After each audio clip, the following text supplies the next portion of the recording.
about it when you get these mega paid jobs, as I've often said here on the show before.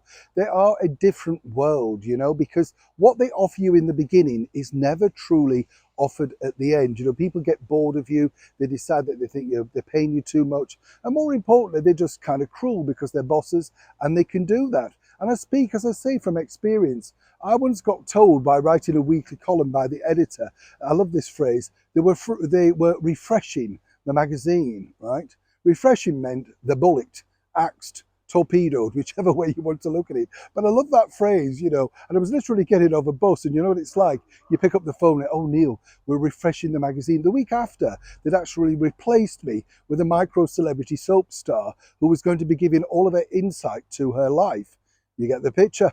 And the reason behind this particular story is simply this, because now this is the same problem facing the one-time royal known as the Duke of Sussex, Prince Harry. Now, as you remember, a couple of years ago, he got that mega deal with many different companies, but one really which shocked a lot of people, the role of Chief Impact Officer. Nobody knew what it meant. Harry had no idea what it meant, but what it really came with was the opportunity to lecture people about mental health and all of those sort of things. Something that Harry is a big cause necessarily to his own heart. We've seen that. He's had free therapy on television where you could pay to find out exactly what makes Harry tick. I think we've worked that out, really, don't you?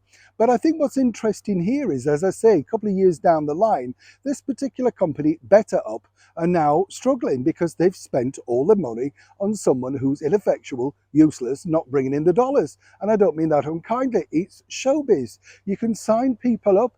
Can they actually bring people in? Has it done anything more for the company? Absolutely not. Just depleted their coffers. Now, obviously, Better Up have decided that they need to, shall we say, restructure their staff. About 16 to 25% of staff will be restructured, bulleted, axed, fired, whichever way you want to look at it.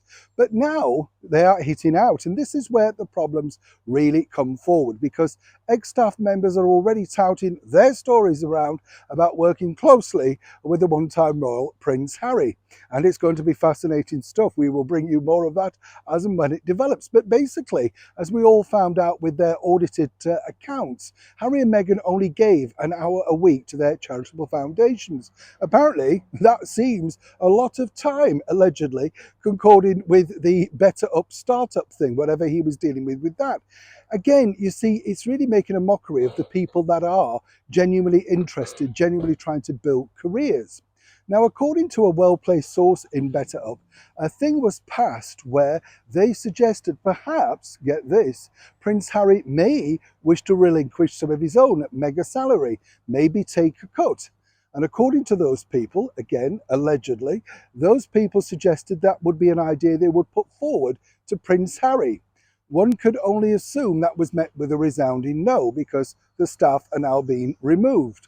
So whichever way you look at it, yes, the company got a lot of exposure. B, they had someone who used to be a minor royal. And C, of course, it got people talking about it.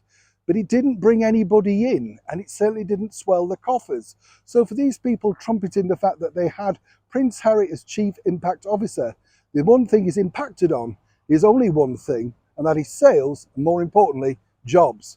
It is a developing story. When I know more, you'll know more. Neil Sean, Kensington, London.